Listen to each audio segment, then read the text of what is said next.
Imagine the minister, the senior advisor to Tinubu came to my office.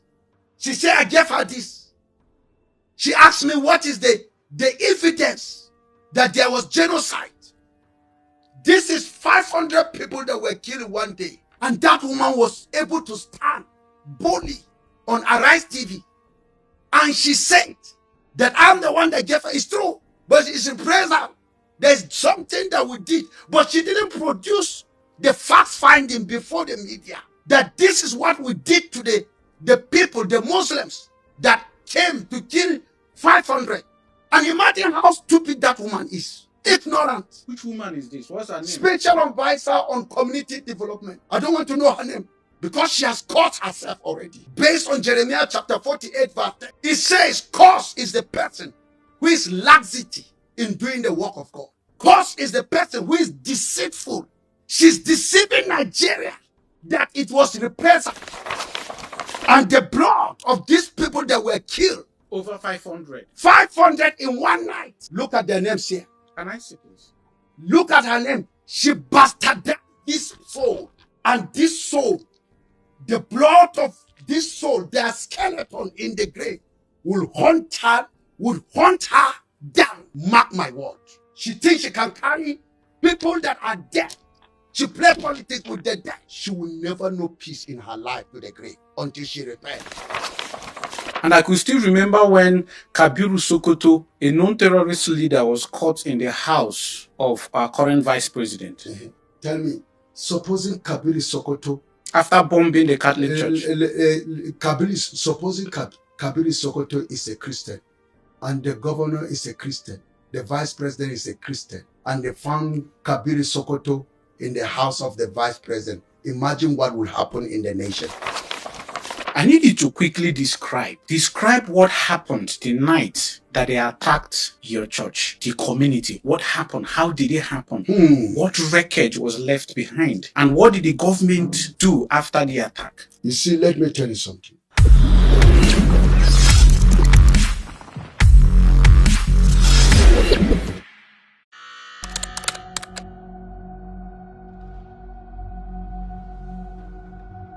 My name is K.A., the host of Car Truth Podcast, and for months now,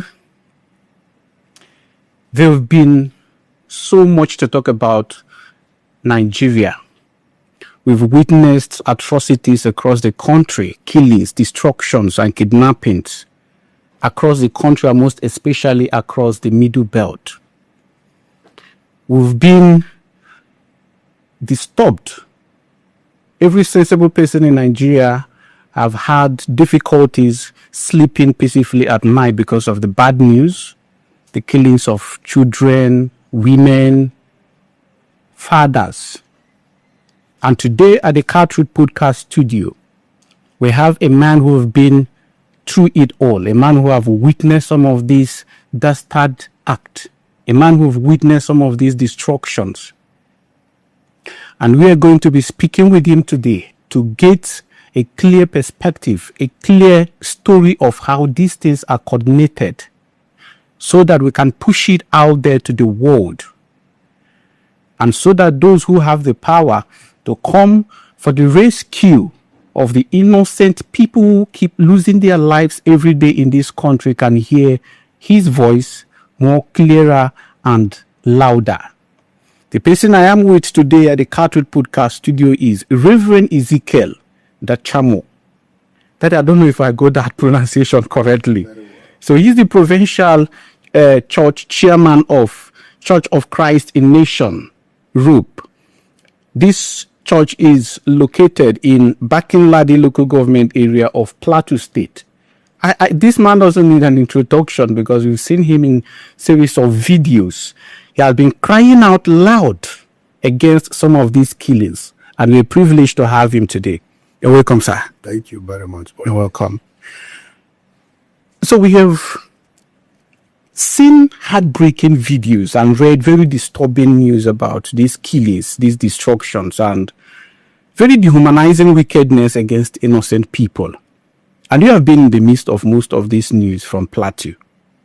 You've been bold, unambiguous in your statement that there is a Christian genocide going on in Nigeria. So I want to ask, what is really happening? What do you know? What is your experience? This is Cartwood podcast, and we encourage our guests to speak as boldly, as unambiguous as possible. So the platform is yours. Tell us what is really happening, especially in Plateau State.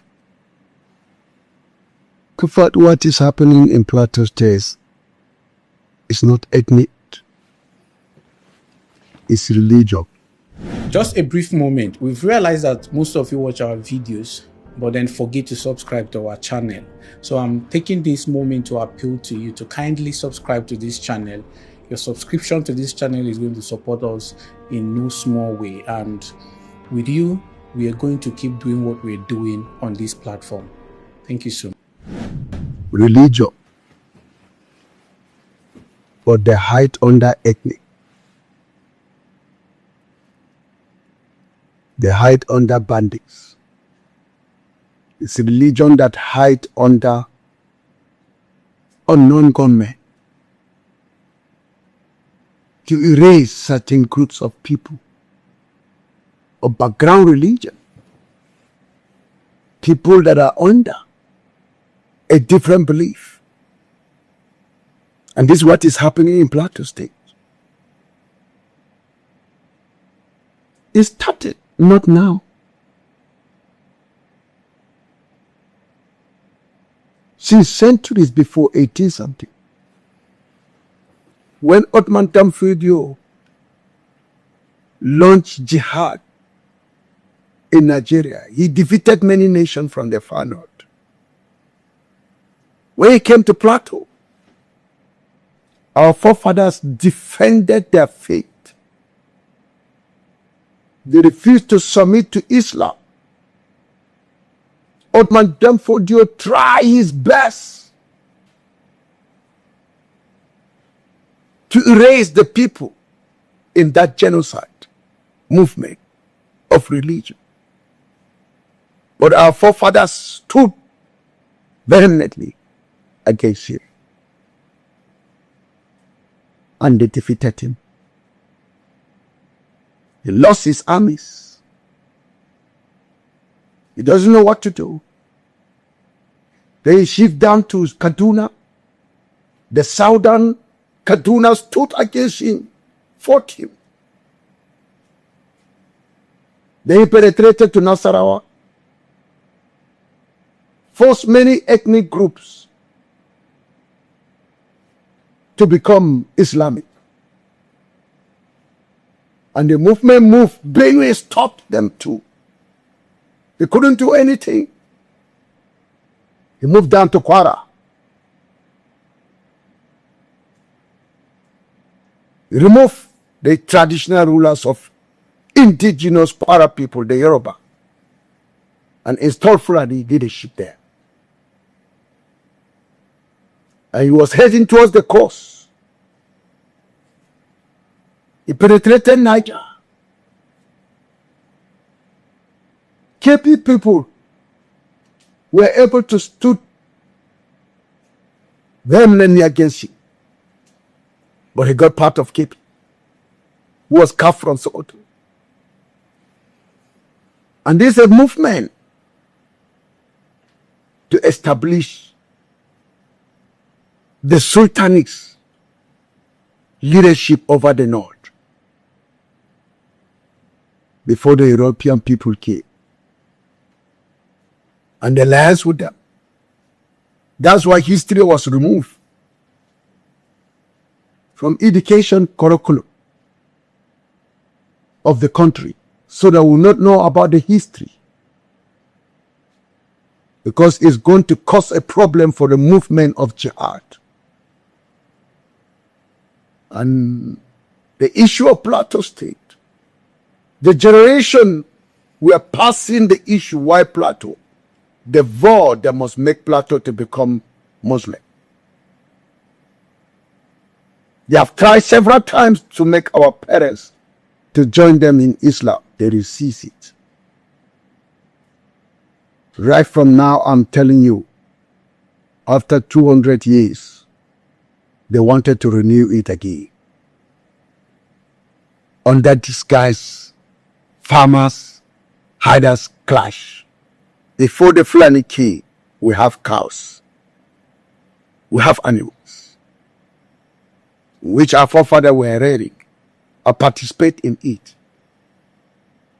They came, they were passing by to the south. Sometimes their women will become pregnant. And it's time for labor, they will just leave their wives with our parents to take care. They will deliver. Our parents will take care of them. And when they return, they will come and meet the wife. Or the wife can follow them with the child. Or if it is a cow, they will carry it and move with it. So in this good relationship, our parents are good, hospitable people. But they don't want people to look down on them, and they accommodate them. Some of them decided to grow their cattle on our land, free of charge. That's a good relationship at time. Then came the issue of king mining in Plateau State. Many of them were carried from prison in Kano, other places, brought into Jos to come and mine tin in our areas. Then you were going. Then it reached a stage. Then this thing blown up into land grabbing. The land that will get them free, they stood by it. They started extending their tentacle to grab other lands. The issue of land grabbing, they want to stay to rear their cows. That's fast funding of what is happening in history. When they kill. And you see this book? This is how crisis started. Analysis, attack on Birom community. This one district, Europe district of Barkeladi, where I'm the leader. All the people that were killed by Fulani terrorists and the houses burned to claim the places is all here. This is the authentic, we kept record. Even we can carry this to International Criminal Court. And I'm quite confident we will defeat them. Most of the land that they are occupying in Plateau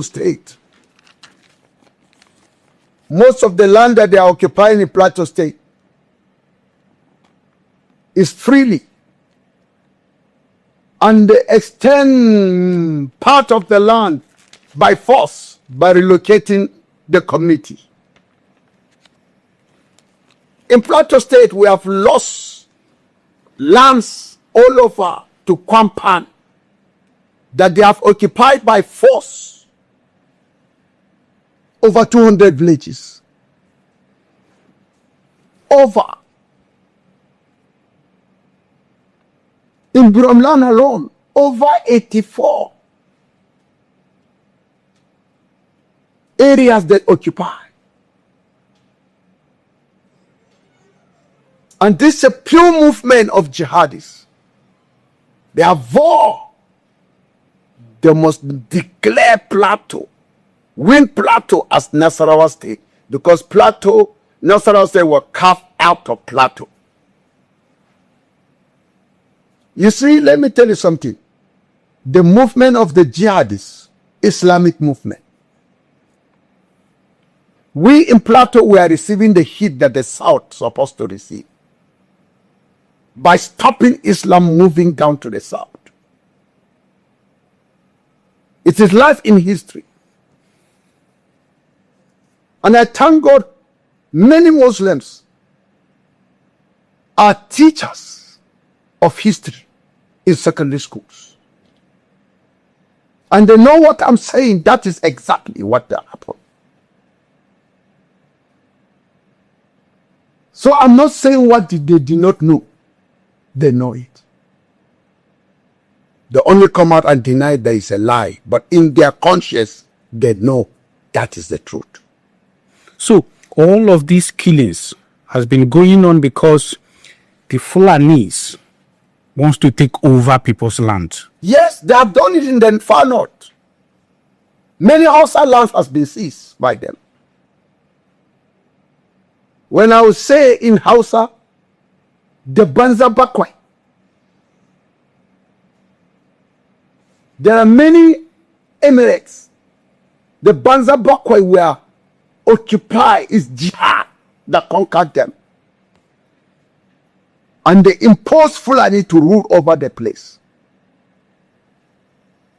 Like it's happening in Kano. The real Hausa people were deported. These killings, has it always been like that? Because we started hearing about it recently. Has it always been like that and underreported, or the killing started recently when we started hearing it? Let me tell you, it has been there unreported. Have you ever seen the press reporting how people were relocated in Maiduguri? Christian churches were burned down. Boko Haram were raised recently to attack good law. And they succeeded in removing good law. They want to take over the country. That is the main aim of terrorists that came in. To make sure that Muslim rule the country by force. If they cannot defeat us physically, they will use the government to defeat us. This is the first time they started it from Kaduna. Muslim ticket. A complete genocide to the Christian in a political war in Kaduna State led by El-Rufai, the former governor of Kaduna State. Now they extended their tentacle to the nation. Our president and the vice president all are Muslims. Another complete genocide in the political war to Christians. Genocide, what is genocide? When you see people are denying there's no genocide, ask them what is the meaning of genocide. They will never explain the meaning of genocide. All these educated people, they find it difficult to bring definition of genocide. And what is genocide? Certain acts committed with the intent. This is what South Africa brought out in the World Court against Israel. Intent. And there's intent that is happening in Nigeria today to take over the nation, to control the nation. Intent. By who? By Muslim terrorists. There are good Muslims. There are terrorists. And terrorists want to dominate everything. They have an act, an intent to destroy in whole or in part a national, ethnic, racism or religion. They will not mention about the definition of there's no genocide, no genocide. Imagine the minister, the senior advisor to Tinubu came to my office. She said, I gave her this. She asked me what is the evidence that there was genocide. This is 500 people that were killed one day. And that woman was able to stand boldly on Arise TV. And she said that I'm the one that gave her. It's true. But it's impressive. There's something that we did. But she didn't produce the fact finding before the media. That this is what we did to the people, the Muslims that came to kill 500. And imagine how stupid that woman is. Ignorant. Which woman is this? What's her name? Special advisor on community development. I don't want to know her name. Because she has cursed herself already. Based on Jeremiah chapter 48 verse 10. It says curse is the person who is laxity in doing the work of God. Curse is the person who is deceitful. She's deceiving Nigeria that it was reprisal.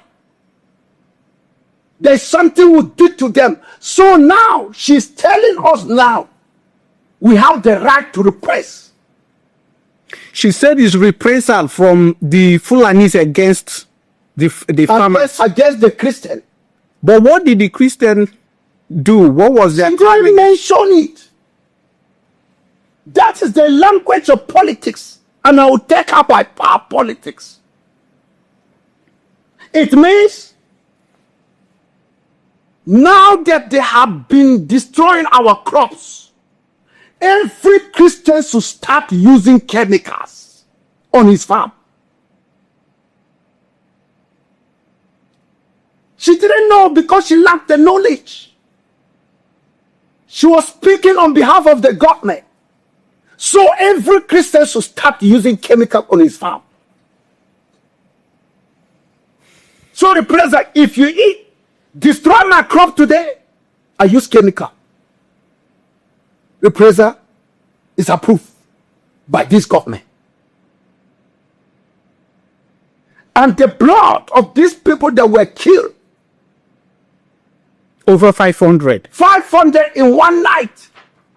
Look at their names here. Can I see, please? Look at her name. She bastardized this soul. And this soul, the blood of this soul, their skeleton in the grave, will haunt her daily. Mark my word. She thinks she can carry corpse, people that are dead. She play politics with the dead. She will never know peace in her life to the grave until she repent. So what you're... This is a real genocide. Children were there. Adults were there. And so bastardize this soul as if they are useless. That it is something that our forefathers and these people's parents did to that. That's why they came to appraisal. Now they are defending the terrorists that invading our village. Though what are we supposed to do? She's giving me a sign. Because she came as a spokesman of the president of the state of nation, Nigeria. I saw that there are so many children listed here. Yes. So what you're saying is that these terrorists do not even spare children. Children, women that were pregnant, I participate in burying them. They cut them, they cut the stomach, and the fetus came out with their intestine out. We have to gather it back to the stomach and tie it and bury them with it. To Nigerian government, that wasn't a genocide.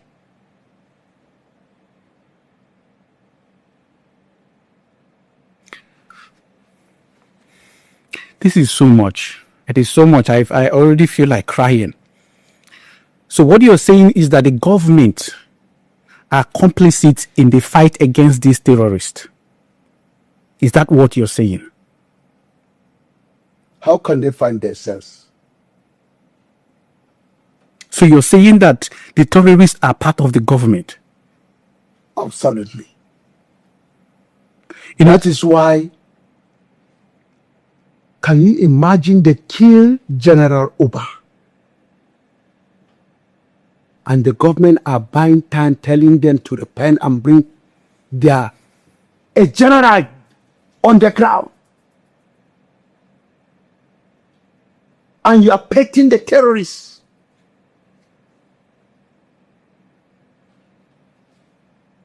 To lay down their arms, to surrender. You think that statement is normal? Supposing that general is a Christian, or it's a Muslim, we expected to see more, but they cannot do it. And this is a general that commands thousands. What I'm saying, supposing, what I was trying to say, supposing the terrorists are Christian and they kill a Muslim general, just imagine what will happen. Hell will be let loose. There is one general, Alkali. He was killed twice. They dragged his corpse and brought it to Biromla. We were living innocently. They say we are the one that killed him. Do we know him? How can we know? The man has top secrets of military in Nigeria. He retired. He didn't retire more than 2 years. Oh yeah.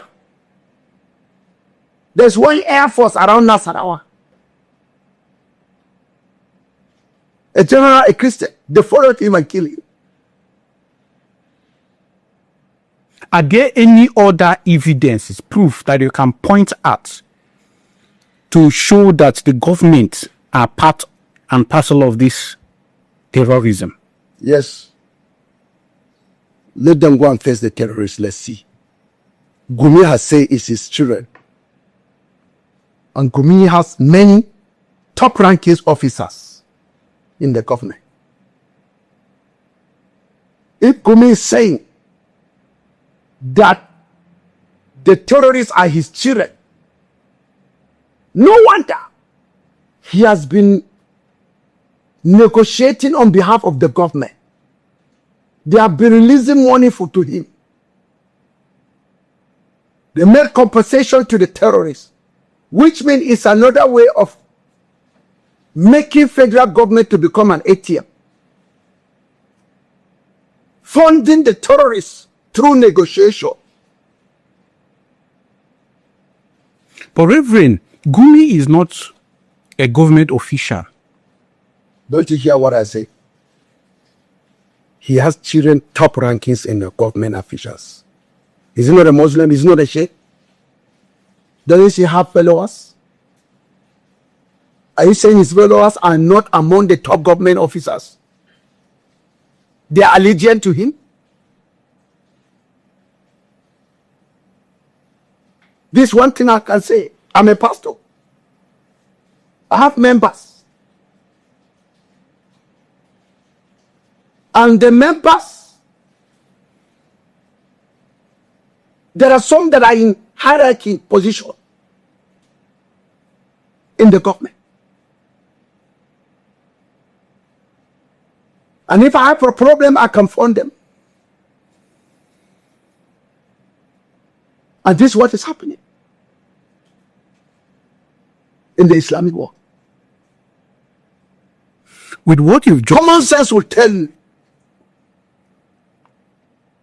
all Muslim leaders, government leaders, are allegiant to their sheikhs.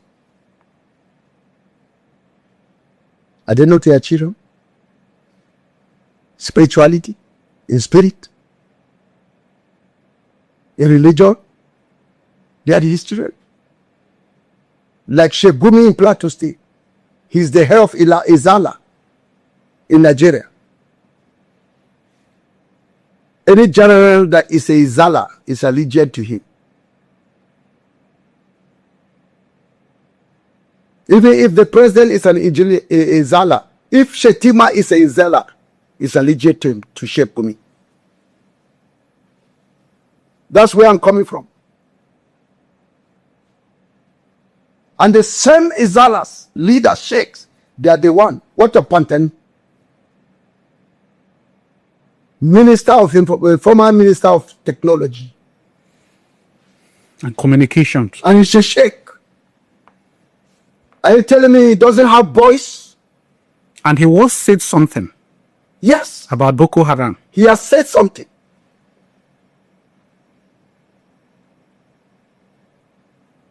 And today is freely. They have empowered him to take care of his almajiris. And I could still remember when Kabiru Sokoto, a non-terrorist leader, was caught in the house of our current vice president. Tell me, supposing Kabiru Sokoto, After bombing the Catholic Church. supposing Kabiru Sokoto is a Christian, and the governor is a Christian, the vice president is a Christian, and they found Kabiru Sokoto in the house of the vice president, imagine what will happen in the nation. Nothing will stop the government from removing him from the seat and jail him. From everything you've said, Reverend, I'm beginning to remember a lot of things. Before General Buhari became the president, when Goodluck was the president, I remembered he said something, that an attack on the Boko Haram is an attack on the North. And later he went on to become the president. Do you think all of these things are carefully crafted, a build-up to what Nigeria has become?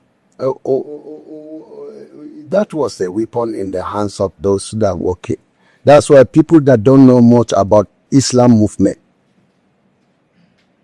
they'll end up joining that it's a good thing, but they'll end up crying. But some of us that we know the movement of Islam, our life is at stake. And we are trying to tell the people, all the Christians who rise up. Boko Haram was created to unseat good law. Every village that they know vote will come for good law, they invented that village. They kill men and women that could not submit to their will. They kill children that will become a problem to them. And this was what's happened. It started so that polling units that is in that village will be empty. People are relocated. Only chicken, goats are left roaming the streets. Houses empty. So, and from there, you will see they'll bring polling unit is there. They'll bring materials and thumbprint and come out with a bulky vote that will stand for Buhari. So, Boko Haram, what are they really fighting for? Is it politics or religion? You see, you cannot separate religion from politics in Islam. You can't. And they know what I'm saying is the truth. But to us, our missionary cheated us. They left a legacy that we should not join politics. Even economy, they will just do the work of God.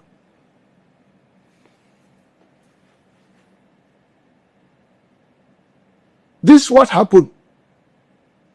It's the one man. They produce their own. They will just concentrate on preaching the gospel, living our life for holiness. What Islam is dominating, ruling us. Even when colonials, they have to communicate to us through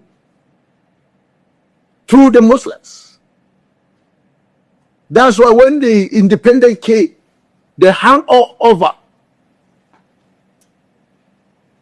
to Islamic leadership.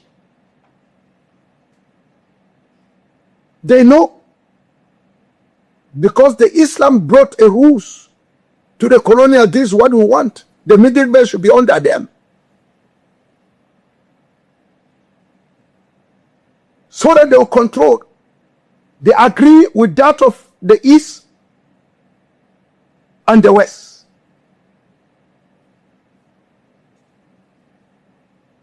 But medieval, they said no. We have to stay under them. And the colonial masters sign it. That's why Sadora came. Tafawa Balewa came in.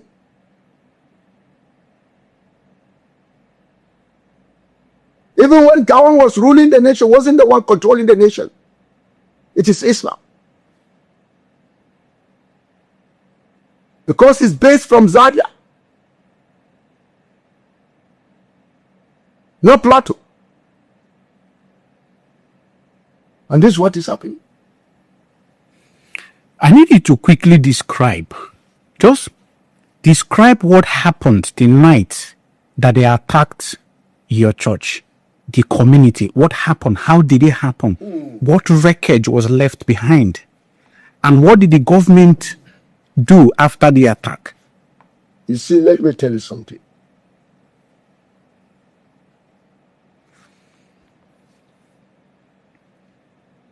If it is the Bible allowed me to take a vow and swear with my life, I will swear with the Bible, but the Bible forbid me from swearing it. To swear, let my yes be yes and let my no be no. There was no attack. We didn't offend the Muslim. We didn't do everything. We love them. When they even sell cows to us, we pay them money. Just as usual, every year. I've cattle. And I know the good relationship with their forefathers. Between my fathers and their fathers.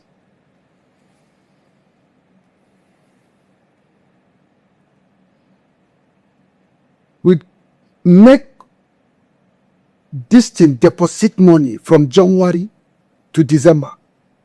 And once it's December, we go and buy cow. We ask the Ardo. He will look for somebody that wants to sell a cow. He will sell cow for us. We'll pay them money. And we'll share the meat. That's the relationship. If they want crops, the remaining crops that we have already harvested, we give them the stuff to do what they can do. The stores. They eat it. The remaining that we didn't harvest, we allow them to come in. That's the relationship. Sometimes they'll come and sit on our land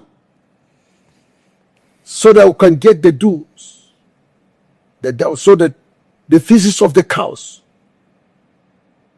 for manure for next year. And when we harvest, we allow them to eat the chaff that is there.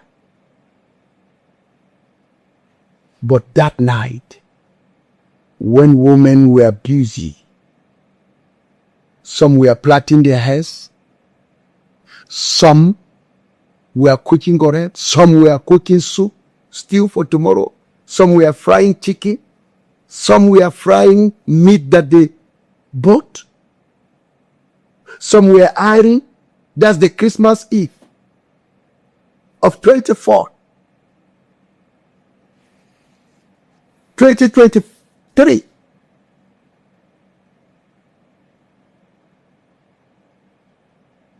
Oh, come and see. People were enjoying. They were celebrating. Some more children were buffing their hair, bobbing their hair. Come and see small girls were plaiting their hairs. Every day the village was sound, in peace.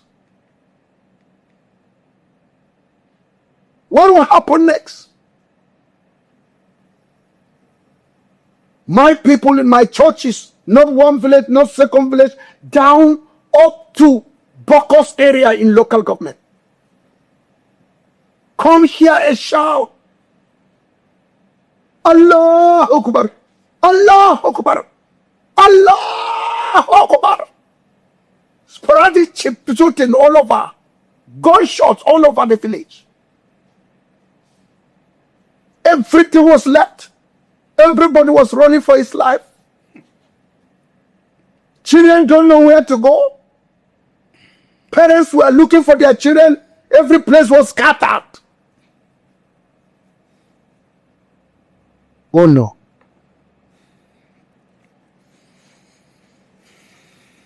My brother,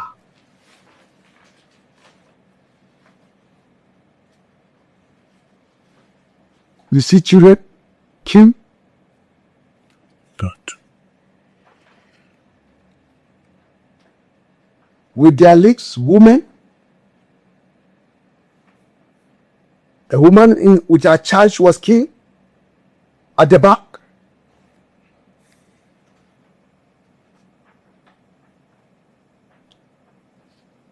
With all these pictures.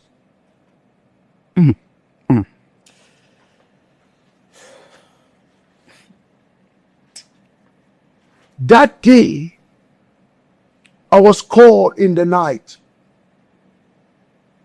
I was restless. My wife is here. We are just roaming over the house. I cried. My wife was crying. Praying that morning should come. I call who I know in my phone calls. Call for her. Security come for her.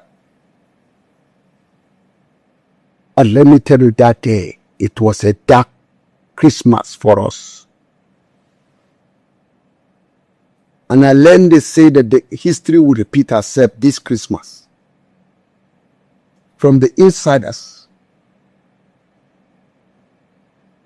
that gave us report that we should be careful this Christmas, they will still visit us.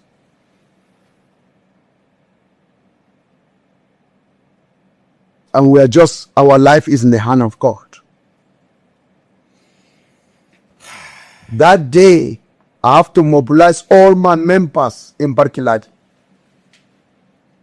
Every vehicle that was there, I fuel it. Some want to follow, say, what are you going to do? We are going to evacuate people from the village.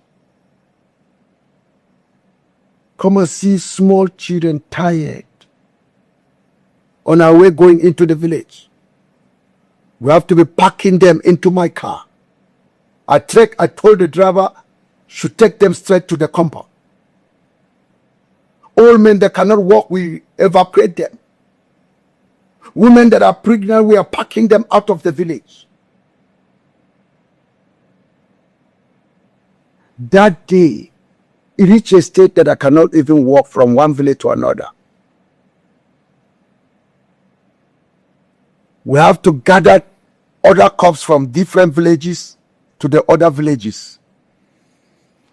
I will make a bus barrier. I've reduced.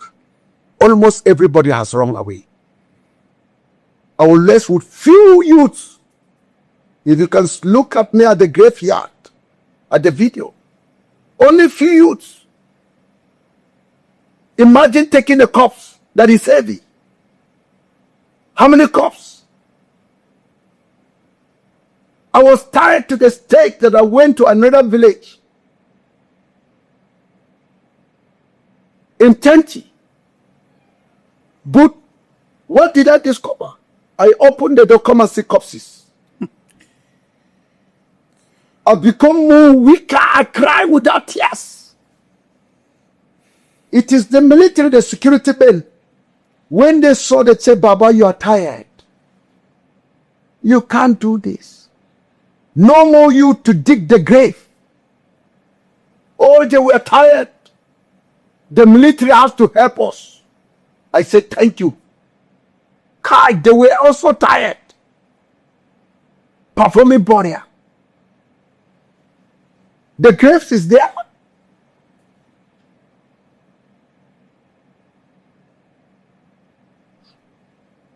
So even the military helped to dig graves. Yet, Gumi said that you buried empty casket. That is why I deep in I have money. I'm just praying that God will raise people that would do something, will sue him to court. I learned his recent statement. He was saying that he knows we don't lie. He knows Christians don't tell lie. He knows. It's not that of propaganda of Gaza. That they will just frame line. Sometimes they will tell a child to sleep. And they will bring red this thing and put.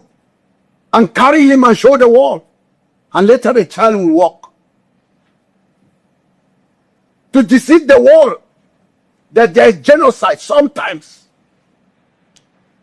But sometimes it affects them. They live on propaganda. They told that is our character. We Christians, we are above that because Jesus said, I am the way to God. I am the truth. I am the life. No one can see the Father only through him. You see this color? It's representing the truth. So whenever I will tell lies, with this cross on me, I feel guilty. I seem to kill myself. I repent immediately. But when I'm with this, it makes me be cautious. Make sure what you're saying is nothing but the truth. It's only the truth that can save us. Say the truth and the truth will set you free. I want to say the truth to Nigerians. So Nigeria will be free according to the word of God. But the more we are telling lies, Nigeria will never know peace. Wait and see this government that is lying that there's no genocide. God is bent to crush them. And this is where I'm very bitter. I'm just praying they should come out and say, yes, there's a genocide. What are we going to do? God is going to help them. And God will show them what to do. But as far they are sitting on lies, wait and see how God is going to crush this government. In which I don't want that to happen. I want God to show mercy. Mercy. With all their lies. Let God show mercy. The day this attack happened, was that the day your church was destroyed? That was the day. Immediately they evacuated. We left the village. I told you I was left there with chickens running around. Goats were running around. Nobody in the village. Everybody save your life first. After we evacuated them, over 2,000 people to 3,000 were in my compound. No place to sleep. And all the food stuff that they cook on Christmas Day, my members from different villages did not eat the food. They pack it to the center. So that everyone can eat. Everyone can celebrate. When these people came back the following day that the village was empty, they burned the church. They pack all the meats. They feed their insurgent that they brought. They brought this boss. He called, but in this boss that they used to pack food stuff from the farm. Hilos. It's not Hilux. It's one boss like this. It has just escaped me. In my name, the name just escaped my memory. And this is what they did, my brother. They pack all from house to house, all the harvested crops that we did for the whole year 2003. They pack it away. No food, no clothes. We thank the NGOs. We thank ECWA. We tell some Pentecostal churches brought clothes.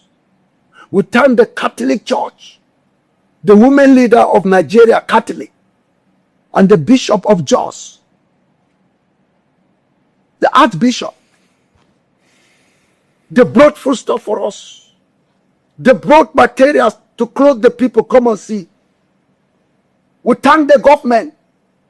Government have to send materials We have to divide the camp into three. One in this lot, one at Gura, another camp in my compound to congest the IDPs. The minister of humanitarian, that woman came, and they saw it. They came with the minister of defense, Junior Matawali. The chief of defense was there, chief of army staff. They came to MTD. They saw the damage. Because that very one night, they employed people from Bauchi, Gombe, other places. They came and they camped them in Ruga areas, in Mahanga, in Longeri, in Fas. It is from there they take off. They camp some in the camp around Bokos. It was a dark Christmas for our lives. And that day, we saw her. We cried. I've never cried without tears, but I've done it. Reverend, when you were speaking, you said something that it's quite very surprising and heartbreaking. And it was when you said that had it been you had money, that you would have sued Gumi. So this leads me to the next question. You know, the top five richest pastors in the world are all from Nigeria.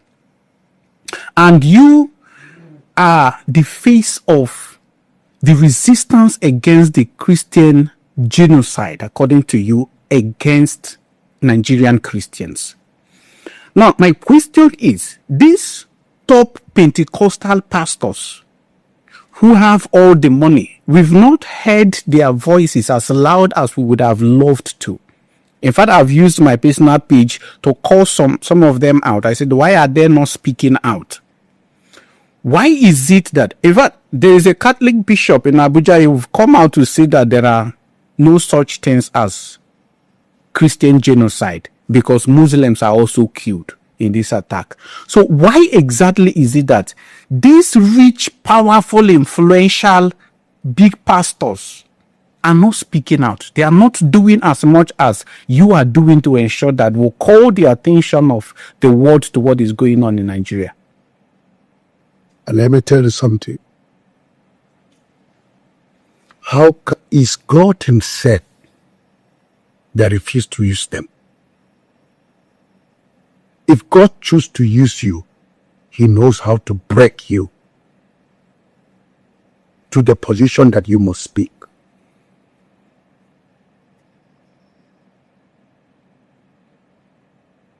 Paul Ayinje spoke. El Buba spoke. There are other pastors that spoke. And let me tell you something. If God did not pencil you out for his war to save his people, there is nothing you can do. Imagine what happened in Egypt. All the Hebrews were silenced.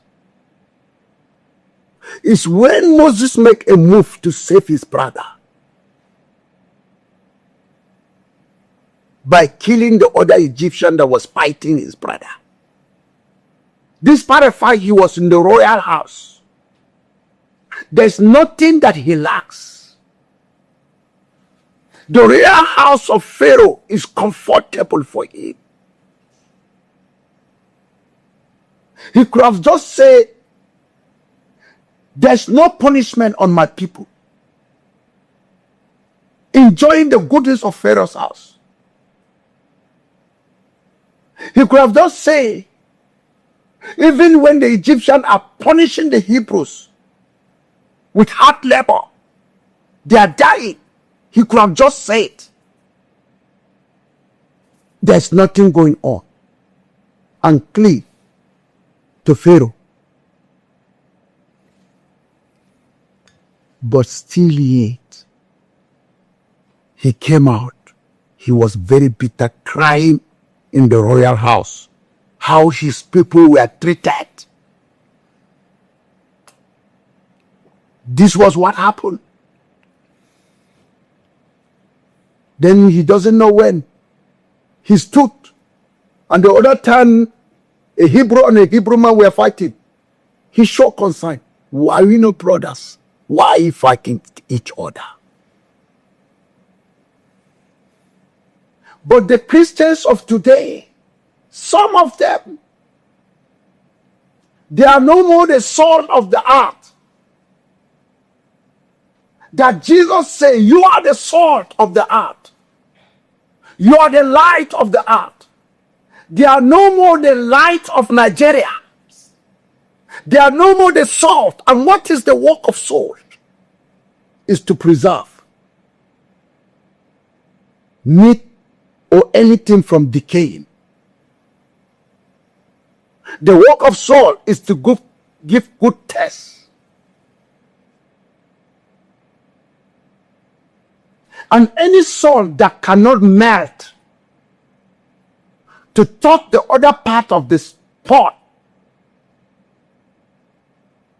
where soup is or food is being cooked, if it cannot melt and dominate and lavent any other place to give good taste, let me tell you, that salt is a dead salt. So many Christians are dead Christians. No matter how their position, they cannot touch the life of any other person. They cannot see the pain and the suffering that we are passing through because they are dead in their conscience. They preach the gospel, but they don't live according to the message. So don't blame them. Because the Bible says if a salt lost his tastiness, he'll be thrown away to be marked. Let me tell you, Islamic agenda is marching on all the big churches. They live according to the rules of Islam, but not according to the standard norms of Jesus Christ. I can decide to leave this, but God has forced me to speak. I'm not speaking. Then God brought verses to comfort me. Do you remember what I said in Matthew chapter 5? Verse 11 and 30. You'll be persecuted because of me. And who is me is Jesus. And where Jesus is the truth. I'll be persecuted because of the truth. Jesus is the life.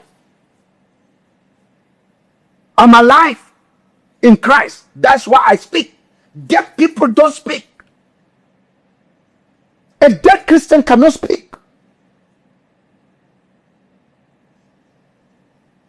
That is the thought. But a living Christian will speak.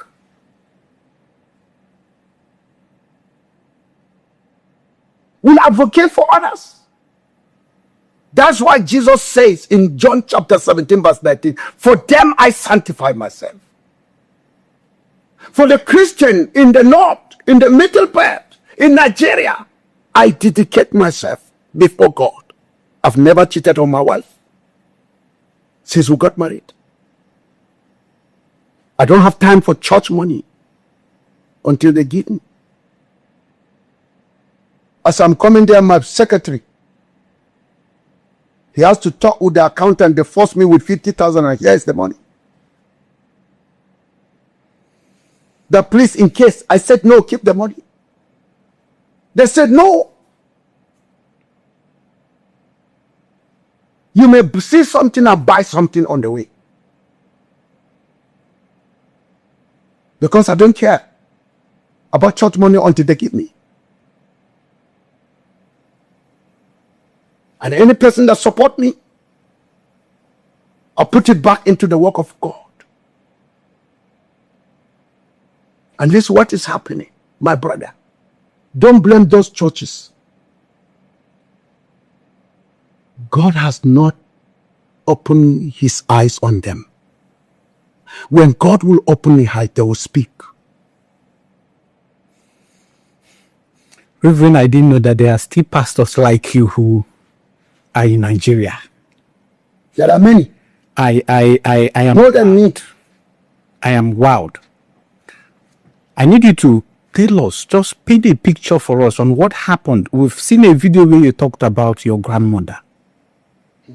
What happened in that attack? And when you're talking about this attack, please tell us, is it that the police, the military, the security agencies, they don't respond when these attacks are going on? Because it's as if these terrorists, they do as they like and leave whenever they like and come back whenever they want to come back.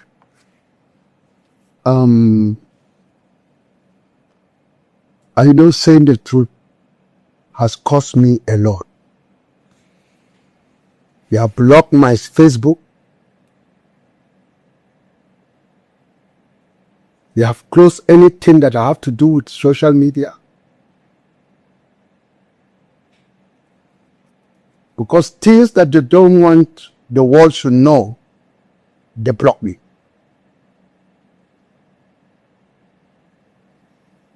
And so I'm talking to you. If you are to hear this, if care is not taken, you will call me and say they will come and attack you. The Boko Haram does their social media.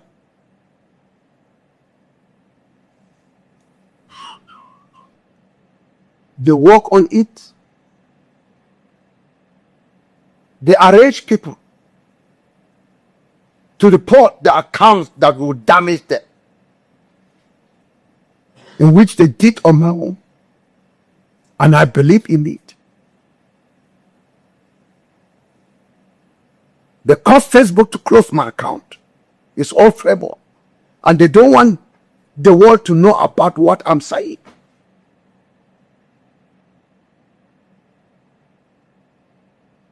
Pantani was working as technology on social media or to handle everything. I will not say he has a hand, but when we get to heaven, God will judge.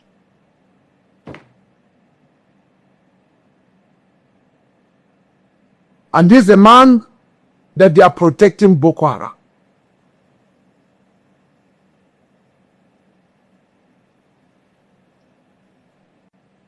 My brother, if I should go deeper,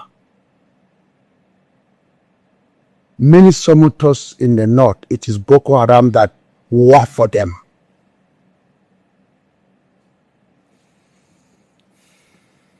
They send CIDs to villages, communities. They make inquiry where did they belong.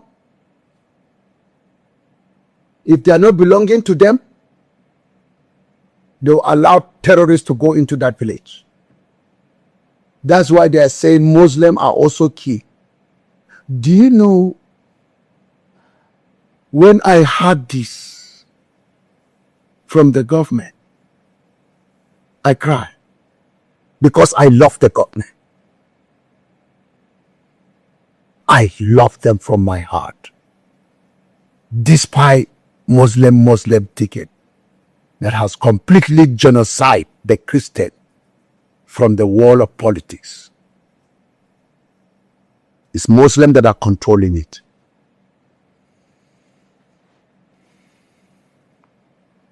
How can a responsible government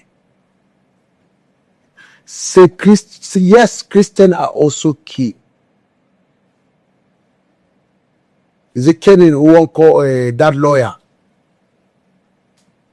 Kenny Zokumpo. Konko. He said what I have to say.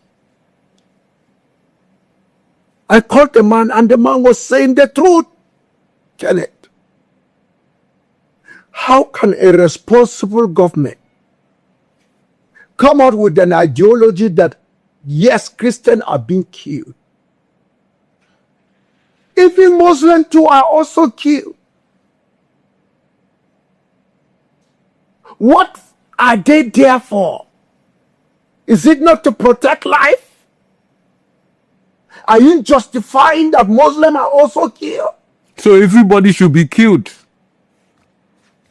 This is the language. I feel ashamed, and the whole world is looking at my government, a shameful government, a weak government, irresponsible government. I feel shame. So you know, Christians are also killed. You know that Muslims are also killed, but you refuse to solve the problem. And you are bragging, defending yourself. I said, who brought this ideology? Common sense will tell you this is an irresponsible government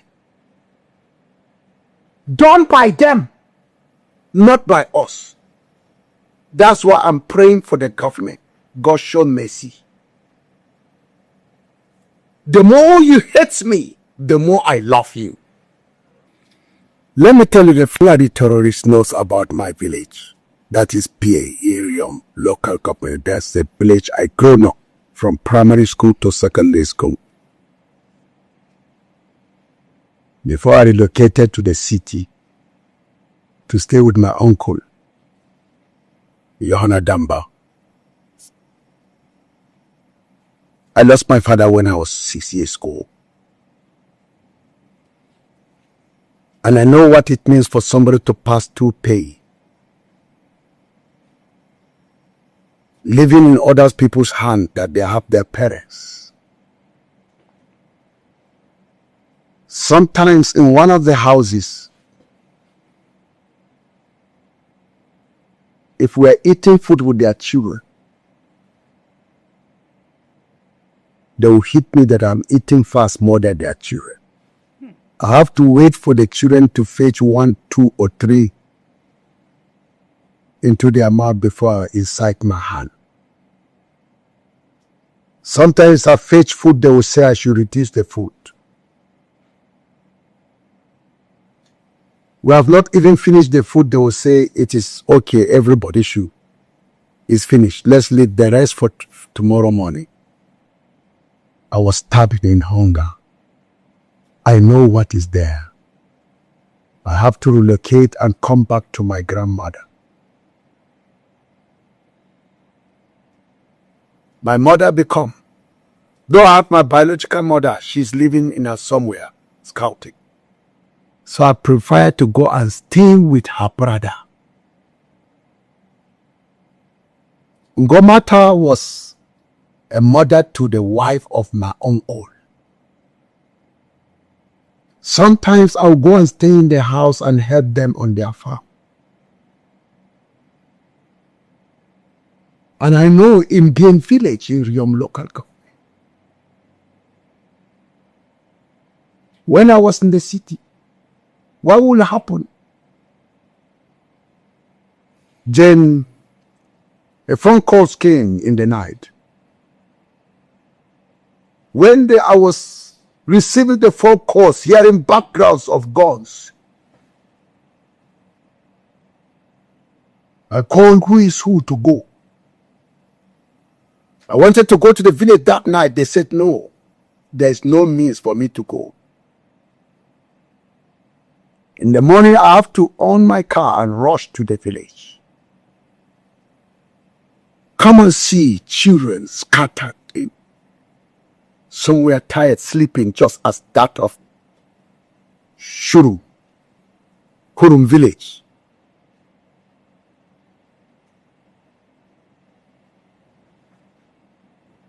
I gave somebody the key to drop the children into the town of local government, the headquarters of Riam local government. It was hectic that day. When the youth of the village saw me come, because the Fulani terrorists have relocated. How did I know the Fulani? Because they speak their dialect. When they arrived at village, they chant Allahu Akbar. Just the certain this almost what they are doing in almost every village. You know, Allah Akbar in Islam is calling people for worship. Because Allah is a bloodsucker. And when he is about to drink blood, I'm telling you, he raised his people that are his followers. And before they do something, they have to call his name. This time around, Allah is not for calling people for worship. It's calling brethren for killing. So when they shout, Allah Akbar, Allah Akbar, the next thing that you will see is sporadic shooting, guns.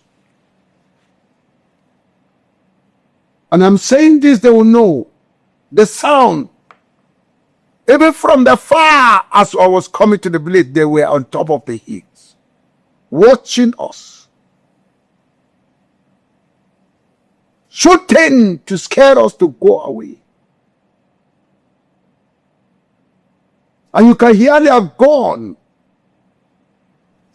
The sound of their gun, kokum, kokum, kokum, kokum. I don't know where did they get it? Is it Iran or Eddie? Kokum, kokum, kokum, kokum, kokum, kokum, kokum. And they know what I'm saying. And they know that I know. It's what I heard and it's what I see. That I'm giving testimony. The youth surrounded me. They were chanting, telling me, you people, you left us. We didn't assist them with guns. And look at it has happened. To you, to telling you that. Yes. Instead of us to give them money to defend themselves, and look at what they have done to the village. I didn't know their language. The problem we didn't assist them, I will not do. But today, if I can get the means with what I've seen, children have been killed, slaughtered, then I ask the youth for self-defense. If there's anything that I have, I will help the youth to defend themselves, not to go and attack. And let me tell you, with all this, we have never attacked these people. Like in Kufan village, I didn't bring it here. In Kufan village, 85 Christians were killed in that period of time. But we have never killed a Muslims, even once. Even in that area, many pastors don't want to go. I have to go there and pastor people. I say, let them come and kill me in that house. That they killed, they slaughtered Reverend Nicodemus Palm. They butchered him in his room. Because they just want us to leave that place completely. Christians will locate so that they will take over their land, their houses. In Ganaro, Kufa, in Barkilaji Lokakok. I have to become with my wife. We are pastor there for 1 year. Until when another pastor decided to say, God, even if my leader, the chairman of the RCC, was there taking care of flood, sleeping there, we will also go there. That's why today we transfer in this January, because last year we were taking care of the church with my wife. But this year, another new pastor. It's just the same thing, that I'm the same movement, chanting Allah Akbar. The youth just let me into the house. What will I see? They said, come and see your grandmother. I followed them. They went straight to her corpse in her room. Then they opened her chest. They say, you see what they have done to your grandmother? It serves you right. Had it been you support us, this thing could have not happened. I say, that is not my line. But today I'm started thinking twice. They remove her heart. And a knife broke inside. After they are showing me that should they remove the knife, I say keep the knife there. We buried her with a knife. Let the knife be a witness before the Creator of heaven and earth.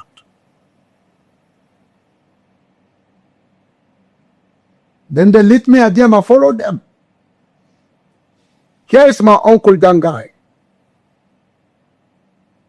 When I saw him, his corpse was lying just at the backyard, in front of the house. Sorry. By the side. What will I see? I saw his corpse. They removed his tongue. They used open the mouth, and I saw they have removed his tongue. They were saying, me see. They said I should follow them again. Went to my friend's house, my childhood friend's house. Dachomo. His wife and 5 children. The grave is there. And all their names are around. And I thank God, that day I was shocked. I see the Governor Jonah Jam of Plateau State. They learned that that's my village. Just as that Bishop of Benue, Yelwata, he came. I just had serene in the village. When he saw me, he greeted me. I was in tears. Who am I that the governor will come to my village? But that a Bedouin. Even when federal government went there, some of them found it difficult to go to the village of Yelwata. And he's a Reverend Father. The Reverend Father. Reverend Father. The one that denied that there's no genocide. Unless the frame lie against him. But he came out and said there's no genocide. Somebody connected me that George Akume want to speak to me, the secretary to the SDG. Is he the one? Yeah. He was telling to me how good everything about the government. I said, I just pity you. I asked him one question. I said, do you believe there is a genocide in Nigeria? He said, no, there's no genocide. I just pity him. I know one day he will leave that office. He will regret what he told me on phone. And the blood of those that he denied that is not a genocide. I ask him, did you know the definition of genocide? Is it not planned to erase us because of our belief in Christ? He said there's no genocide. We'll all arrive at the Lord's feet. Judgment is waiting for us, including the Bishop of Benue. He will never escape God's judgment. Wait and see. Let him come down from the seat. You will see how God will crush him. His punishment, his double portion, according to the Bible. We that we know the truth and we deny the truth. Hebrews chapter 10, verse 26. It said, if you sin deliberately after knowing the truth, there's no forgiveness for you. Christ will never die second time for you.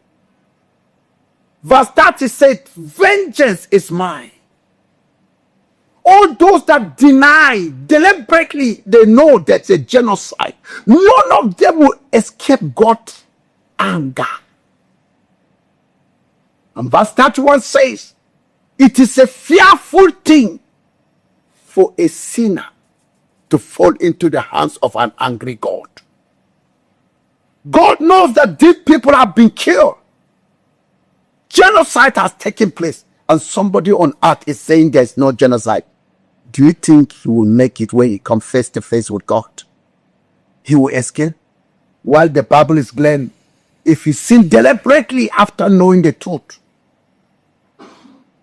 if he's seen the corpses, both children have been buried completely, and you come out and say it's a lie, let me tell you, that bishop is under curse already from heaven.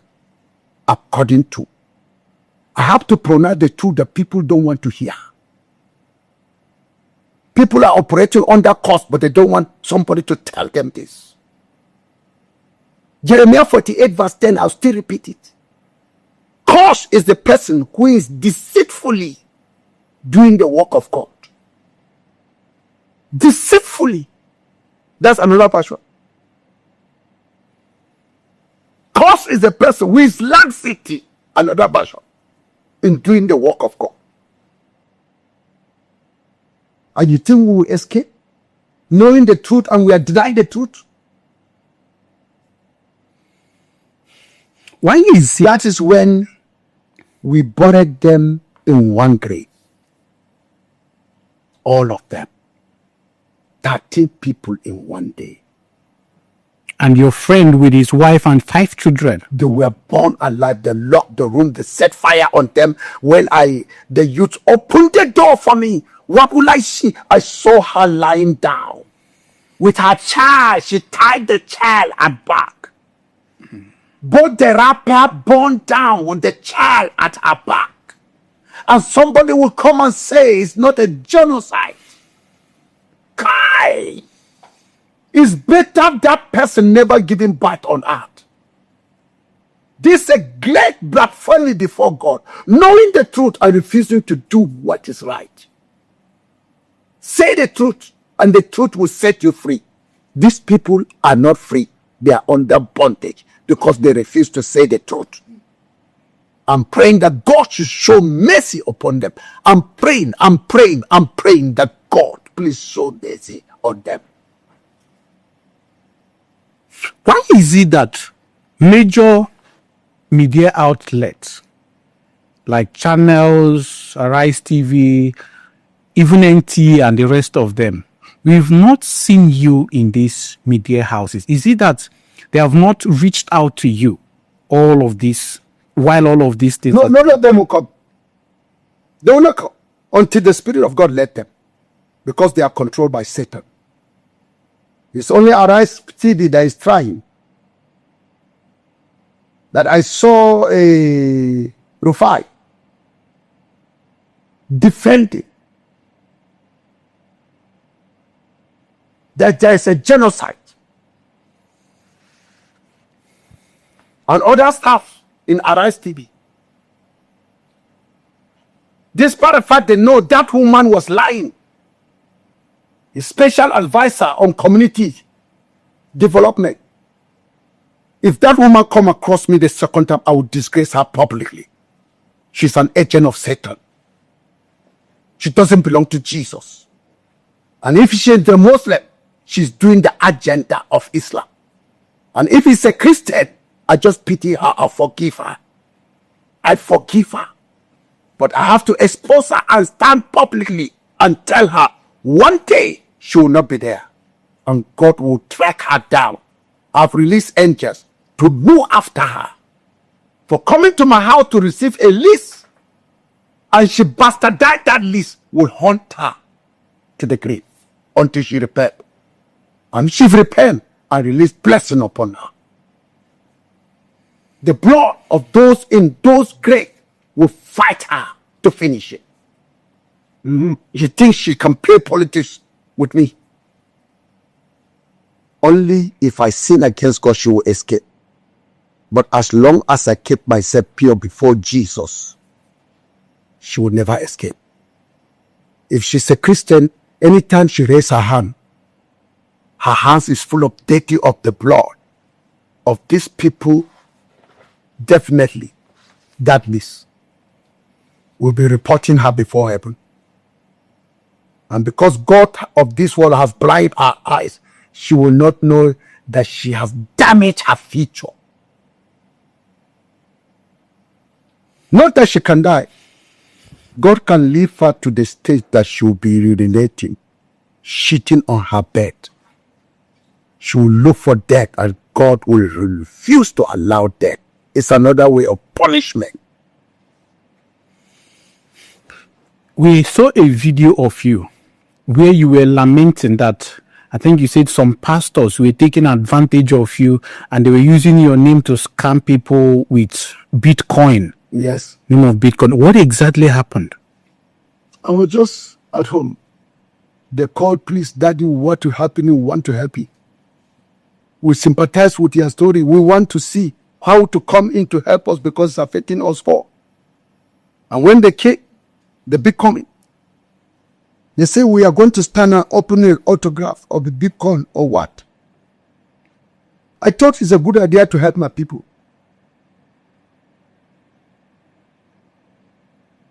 But it wasn't there. When they ask me of when I don't have any account, the church account is right there on social media. Since you said you are a social media people, you got my account, my church account. But what will I see? They make me to know that I love it. I said it because I was in a trauma. Blood of people is just running. How many deaths have I been buried? Let me tell you, many Nigerian soldiers, if they go to battle, if they see the kind of death, some of them don't sleep. That is correct. They don't sleep at home because of what they have seen. They begin to evaluate how they escape death. Even when they close their eyes, they will see dead people. They will see people, different things. It is after some time they will come down. This is what happened. In a state that even if you give me a knife, I will collect it.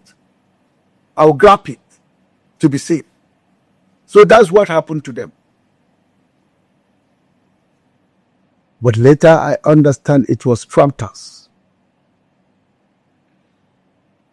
They scam people. People were losing their money.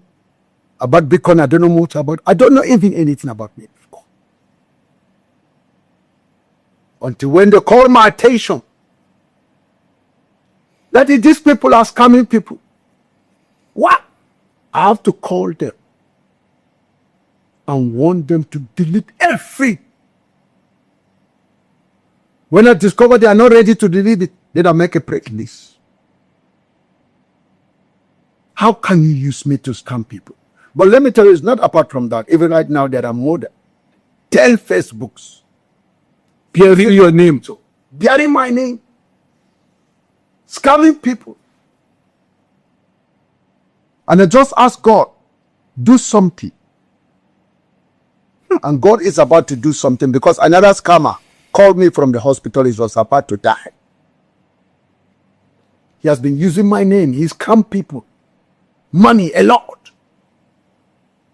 When I make a statement, any person that is using my name or my family name to scam people, I release angels of destruction to hunt them down.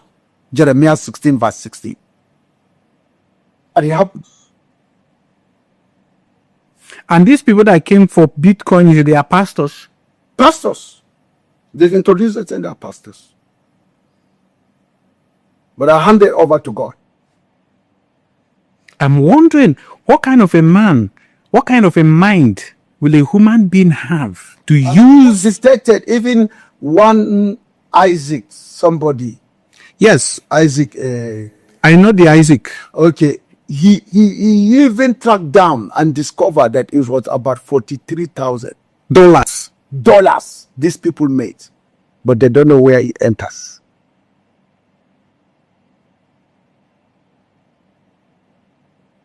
And one thing that I know, I've never seen any money like that. But I just leave them in the hand of the God. They have crossed their line. They have come to the wrong person.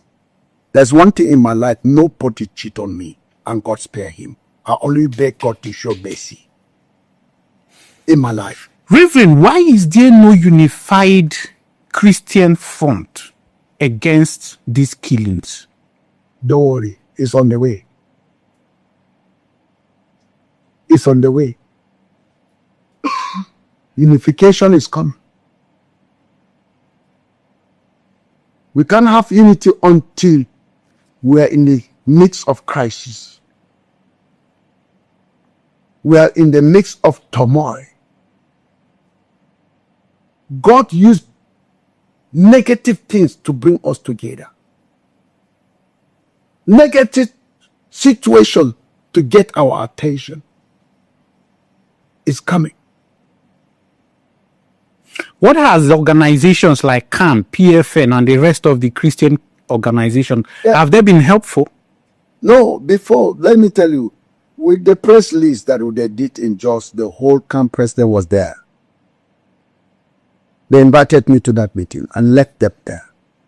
I refused, because I was engaged. But one thing, we sat with the camp president. He said he wasn't the one that said that there's no genocide on Christians. It's some of these people. I searched for them in that gathering. I didn't see them. Even he confirmed that the person that caused this, he wasn't there. I wish I could have seen him in Jos.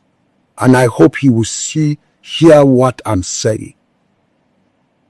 I've handed him over. Even the leader of PFM,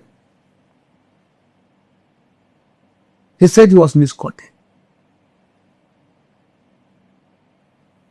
And this is what they are doing. There are those that are master plan to frame people. What he did not say, they will say they said it. There are even things that I did not say it, but media, social media are just creating that I was the one that said it.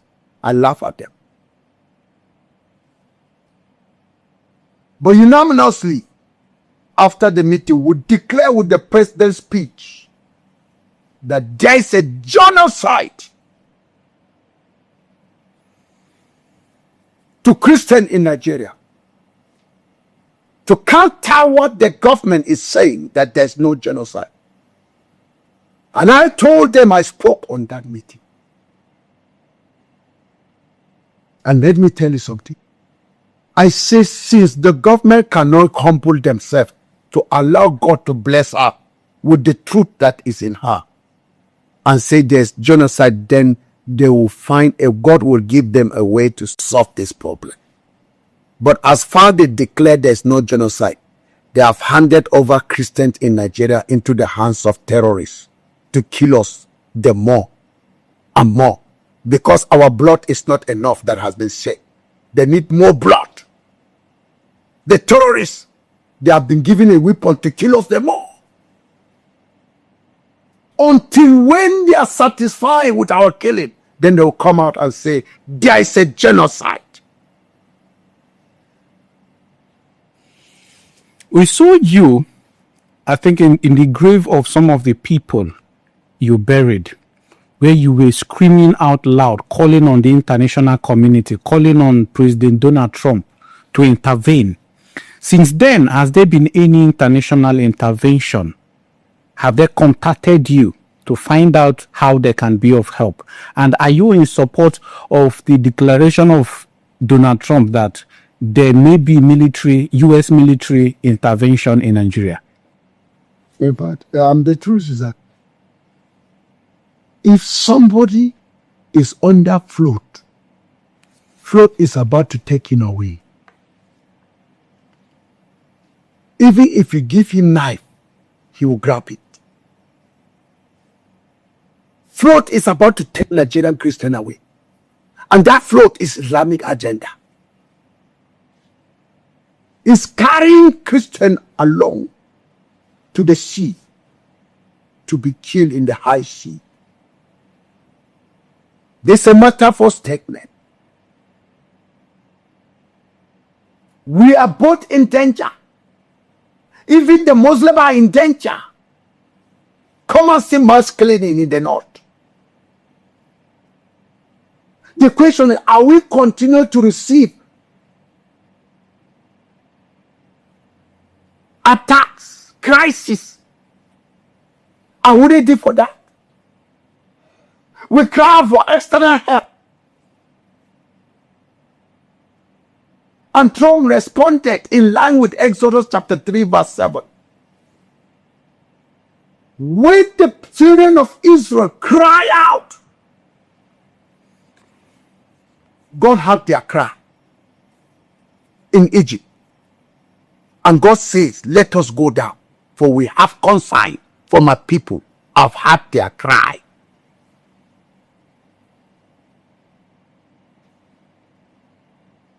God decided to use Trump to respond.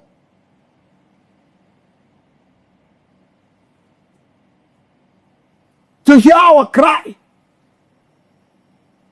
Let me tell you, if we Christians refuse to cry out, God will never come down and help us.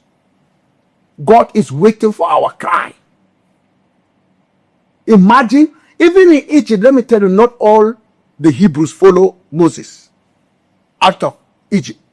Some rebel with the government. That is why some of our Christians today are claiming, even despite the fact their people are being killed, they look at it, they are not killed. They have not cried yet, but time of their crying is coming. They will have the money, they will have everything, but there will be no peace for the wicked. The Bible said there is no peace for the wicked. And this is what happened. The coming of Trump, I supported it 100%. Even more than 200%, if there is. Why? He's going to help both the Christian and the Muslim. My brother, you will not know what the Muslims are passing through in the far north. They are living in fear more than us. Our cry, my cry is not only me, but I have to start from my Jerusalem before I reach the Muslim side. Whether the Muslim like it or not, let me tell you, they need deliverance. They need it. I mean, Trump is going to look at the terrorists. It's unfortunate that all the terrorists are Muslims.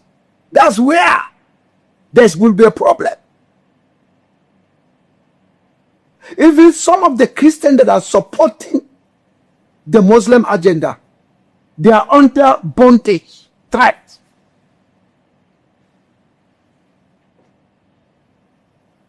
All I'm telling Christians, everybody should invite Jesus to take over his heart. To wait for your death. Because the forces of the north is coming in a heavy weight. You go to government, you will never say up. It's preparation of the coming of Jesus Christ on earth. 66 is on the cell. And many Christians have faith. They have sold their soul for 66 by accepting Islam to control their life. If the president of Nigeria were to be sitting down here now, what would you tell him? I will tell him, because I love the president.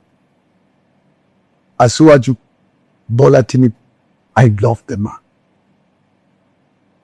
From my heart.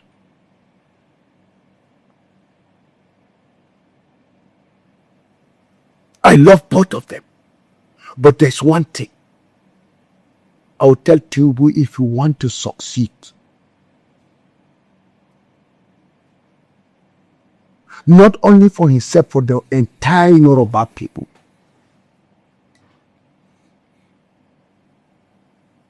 Because after he left the office, Yoruba people will be baptized in Nigeria.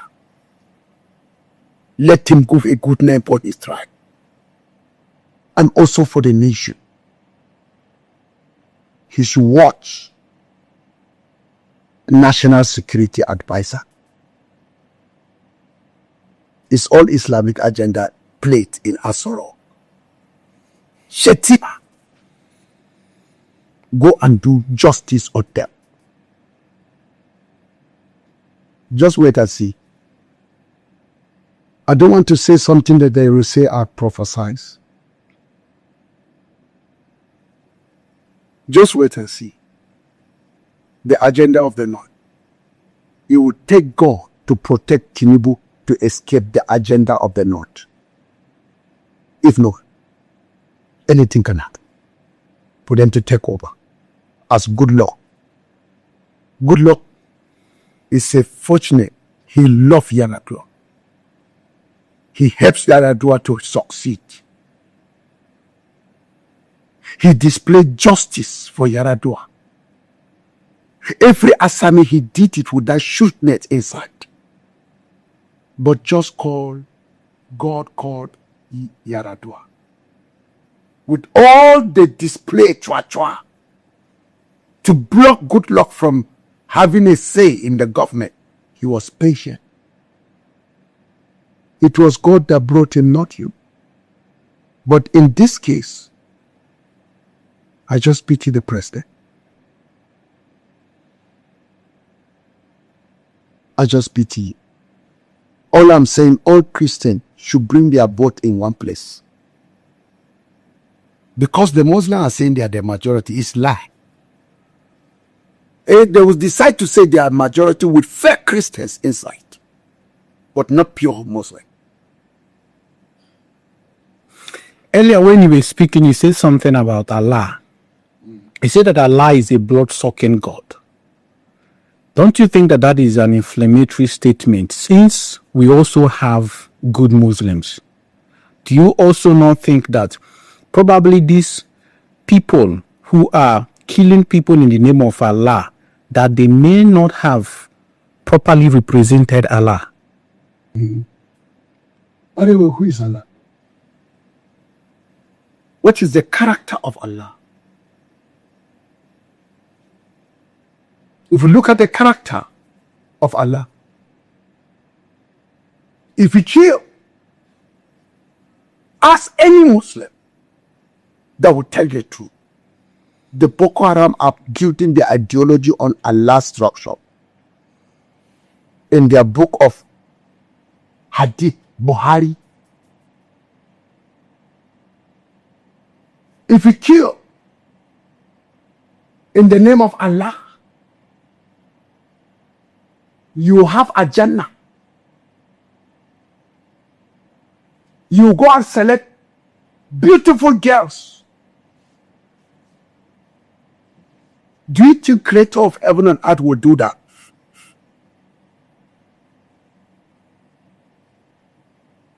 Let us think of it. Do you think a Creator of heaven and earth will allow us to marry a 9-year-old kid? Do you think the Creator of heaven and earth will allow you to have concubines outside?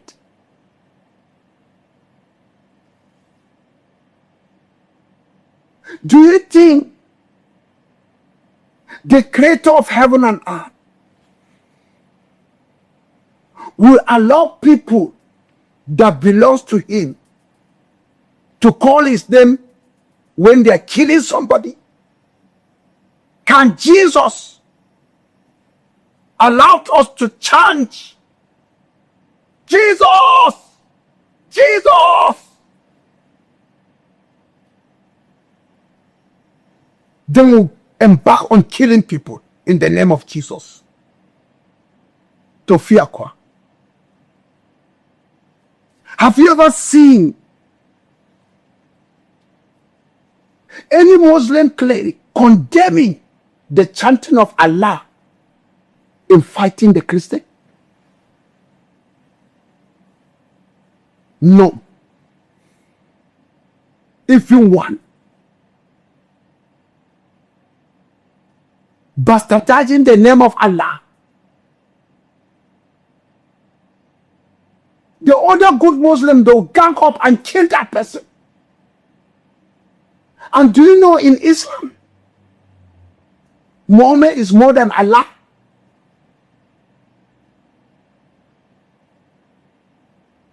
If you insult Muhammad, they'll kill you.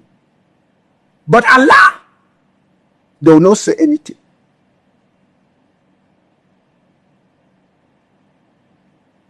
I did not the same mosque that they are going, the same ideology,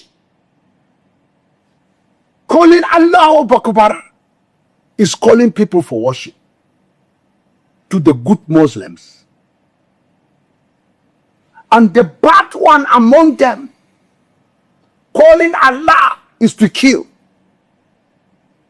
And the good Muslim always find it difficult to condemn those ones. And this is where I have to tell you. In Al-Jannah, Allah is God. A small g God, not a big God. If I don't say the truth will not set us free. There are many verses in Quran that say, kill the Hidis. Kill them. And they say it's from Allah. But is it true? That is where I have a big question mark on Allah. Based on ideology that I read. If Allah is the creator of heaven and earth, He will never do that. He said, thou shalt not kill. Any Christian that kill a Muslim, God will judge you. There is no verse that say kill the Muslim. And any Christian that does that, God will punish him. And that is it. But the other side, the verse is the case. Most of the people, they have been hypnotized that if you kill many, you'll be rewarded in heaven. In heaven. And in their heaven, you choose any wife that, as I say, is there written in the book, in their book. And that's why they kill. Is that actually written in the Quran? Of what? That if you kill somebody, Allah will reward you with 7. It's there in Hadith. As I'm talking, they know I'm saying it. Even the Boko Haram, they believe in it. So the more people you kill, the more virgins. You choose. Even the sheikhs were preaching it. Killing on non-Muslims. You have a reward.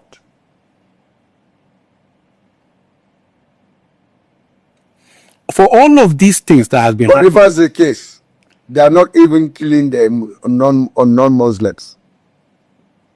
Those that are non-Muslims, the non-Muslims, they are killing even the Muslims. This is how crazy. Why do you think they are killing even the Muslims? Depend on different set of belief. Because of different set of belief. The Izalas are here, the Derika, the Sheti are there, the other class. And today we have the Quranic people that they say they don't have time. All hadiths, Shaibu, and Buhari, all these books are taboo. That only the Quran should follow. And to the other side, the Izala, they believe in all these hadiths. And this hadith is telling people to kill them all.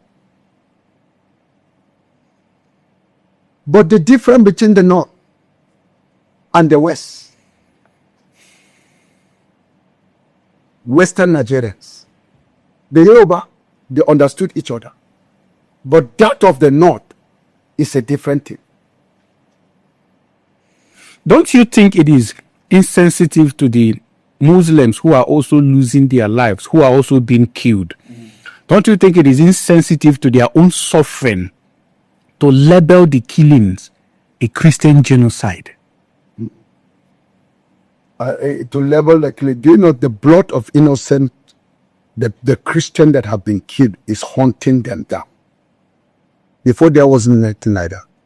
They don't kill each other like this. But why the kill is now? The genesis, when Boko Haram started, from Maiduguri, they will invade a village and separate the Christians,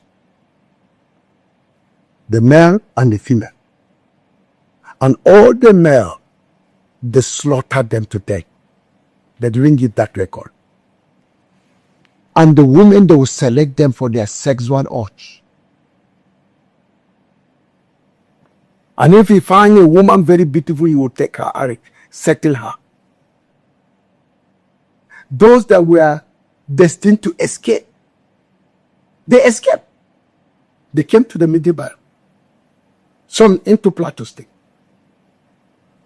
They narrate the story of how Boko Haram came to the village. There are villages that there will surrender people in the night, in the daytime, during service on Sunday. They will lock the church and put gasoline and burn them down. Those that escaped, they didn't come to church. I got that report. And they are busy sending reports that was not given verbally, because they cannot go there to pray because they are occupying the place. They have entered Christian houses that they are sitting inside it. You can't go there. Now, Christians that have relocated, the blood of the people, they are the one that buried the people. Because no Christian will be there. They run for their life.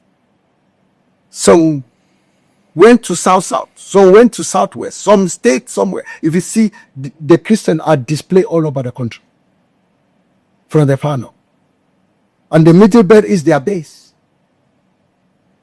So what will happen? The next thing, there's no Christian there again. In the rural areas. If you find Christians, it's in the urban area. Or if you see Christian in the local area, he's a slave. He sold himself for them.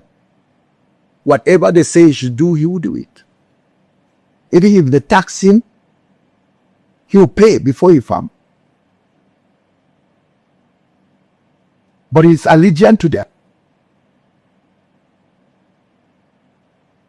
I will not forget, there's a village that is named Sangari. When I was going in that village, our car gets spoiled. The village is in Plateau? It's in Borno. I was going to Pew. We get lost. We missed the home. We went to that village, Sangare. Sangare is a place that Christians were killed mass. In Borno? In Borno. So when I was there, I saw what happened. We went to the man, why is a Muslim? The chief, local chief. We told him, and all of us were wearing collars. After the mayhem of invasion of Boko Haram that had took the place, we are moving praying for the nation Nigeria. For a horse. We're heading to Butte. Most of the village, you can see them empty. And let me tell you, I was there. The leader showed us. All this report is in my Facebook. But they block it. Life. When we were there, do you know what we discovered? They say, this night, I thank the Muslim leader. He's a good man. He cooked food for us that night. We ate around 12 midnight. If you behave, you say it's a Christian. Then he took us. He said there's a church there. there was born, and it was by the state government. It was reconstructed, and nobody's there. When Muslim brought mass for us, we slept in the hands of God. And look at us with our uniform, innocent. That's why I say there's good Muslims. They show us hospitality. And I'm proud to say God bless them. We slept that night. In the morning we wake up, we look for mechanic. He's a Muslim too. When they went to Gombe to go and buy materials for us, It was also a Muslim. a Muslim, they went and bought material for our car. And do you know what happened? We saw people coming to greet us. It is when we know that there's no Christians in that village. Then one of them said, "You will not understand." He said, "My father is the pastor that built this church. But my father has run away." I said, "What of you?" You say, "I was a Christian. We are many here, we converted to Islam. To be safe. Just to be safe. We can't leave our father's land for them. So we decided to become Muslim."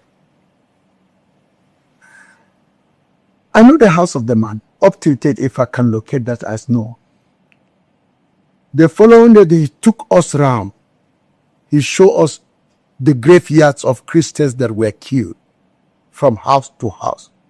Even Reverend Dachomo, who was holding the camera, he was shivering. It is then we know it was God at work. And they helped us prepare our car, repairs our car. Then we went back. And that's where I will tell you, when we Christian came back,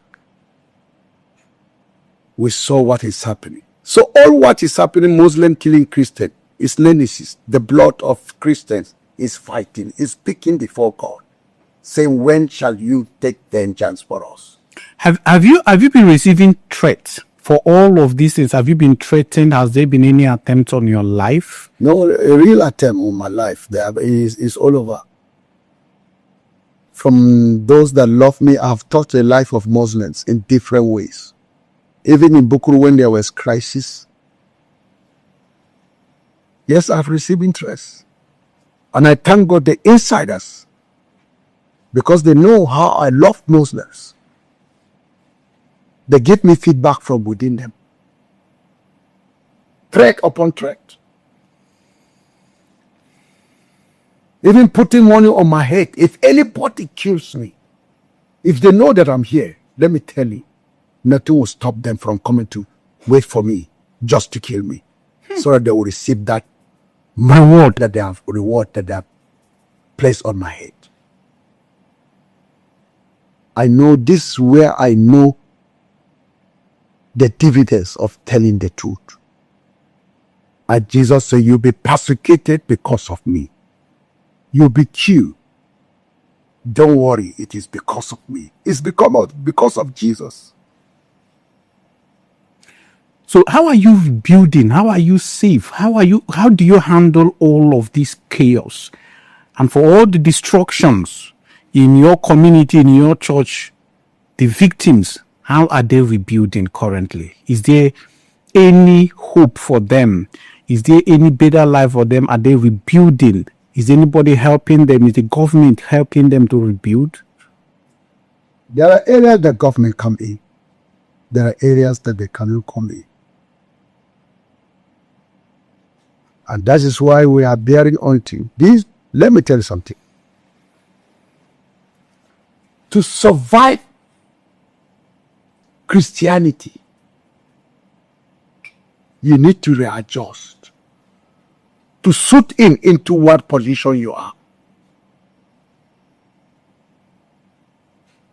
Don't reject it. Don't retrieve. Readjust. Even Jesus did the same thing. At the point of death, he was looking at the cross. He almost says, Father, if it is my will, take away this cup from me. But he readjusted, not my will, but let the will of God be done. That is the true life foundation of a Christian.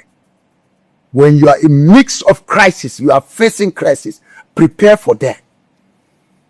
Don't just come out and say, I reject, it's not my portion. Prepare for it. Allow it to take over you. Let death take over me. I have someone that has defeated him. That's Jesus. That's why I don't fear anybody. I don't fear. I will not fear. To die is gain. To live is to say the truth. When the blood of an innocent man is shed, of a righteous man is saved, the blood speaks. That's why I'm striving to live a holy life, so that my blood will speak. Even the grave will speak, like the grave of Elijah. When they brought a dead soldier that was killed, he fell on that grave here. He bounced back to life. Even in death, my grave will speak. Alive, I will speak. In heaven, I will disturb heaven to speak for us, as the Christians are doing in Revelation chapter 6, from verse 9 to 14. I saw the death of those that have been killed. They were screaming, say, oh God, when shall you avenge our death? And they gave them white clothes and say, wait, there are brothers that are yet to be killed. Just quickly, briefly, all of the things we've discussed, if there is anything you would want to say before we end this show, please go ahead and say it. Please, what I would say, everybody should come back to Jesus. There's a number of faith that God is looking so that he can deal with our enemy. And our enemy is not human being, it's the principalities and the rulers of darkness. I don't see Muslim as my enemy, but I see the demons. That's why I see I'm challenging Allah. Not the Muslim. Allah has deceived many Muslims that he will give them salvation. What is a lie? Salvation is only in Jesus Christ. When you have Jesus, you'll be a supplier of peace. But if you don't have Jesus, you'll be supplier of ISIS. That is what the nation is facing today. Peace is the one that Jesus gave us to give it to the world. And all what I'm saying is not to bastardize or to destroy somebody, but to present the truth. My joy, many Muslims and the heathens, they know about the truth that I'm saying. And they know salvation, the true supplier of peace in Nigeria, is the Christian. That's why Satan is wrecking to eliminate the Christians in Nigeria. Because they are hindering him. We have become a holders for him to perpetrate his wickedness on humanity. And that is why we are saying, like that of Sodom, Abraham asked the angels, if you find 100 people, will it destroy the city? He said no. The angels said no. He went down to 60. He went down to 20. He went down to 10. He went down to 6. He wanted to go down. If I found faithfulness in this thing, will you destroy it? He said, no. But at the end, they left. When they came to the city of Sodom and Gomorrah, they only discovered 3 people. But the other one was Grace. That's the wife of Lot. Noah and Lot and his wife and his 2 children. But the wife her heart belongs to the world. When they went, she should never look back because she's in love of the world. Then what happened? She looked back. It's only 3 that survived. Grace of God. So what I'm urging all Christians in Nigeria, I'm begging them, let's return back to God. Let's cleave unto Jesus. Let us become the salt of the earth. Preserve Nigeria from destroying, decay. Let's give good tests to Nigeria by living a righteous life in Christ Jesus. Thank you. Wow. This is a big one. It's a big one. I didn't know this episode was going to last this long, but it's as if the stories are just so much, so many, and they are very saddening, very heartbreaking. And I pray that God will come to the rescue of Nigeria, touch the heart of our leaders to provide us security, which is the most important thing that every human being needs. Ladies and gentlemen, we've come to the end of this episode, and we want to appreciate you, Reverend, for being so bold and being so courageous. It is not easy. There are so many people who would have used the misfortune and destruction of others to enrich themselves. But you have chosen this path to sacrifice everything, to stake even your own life, to speak out and to find solution to the attack, the terrorism that has been destroying your people. Thank you so much. And I pray that God should strengthen you and God should raise men, powerful men in high places that will hear your voice. On our own part as a media platform, our responsibility is to ensure that we push your voice out there so that those who have the power, the political power, can intervene and restore peace and security. Thank you so much, and I remain your humble host, KAA. See you next time.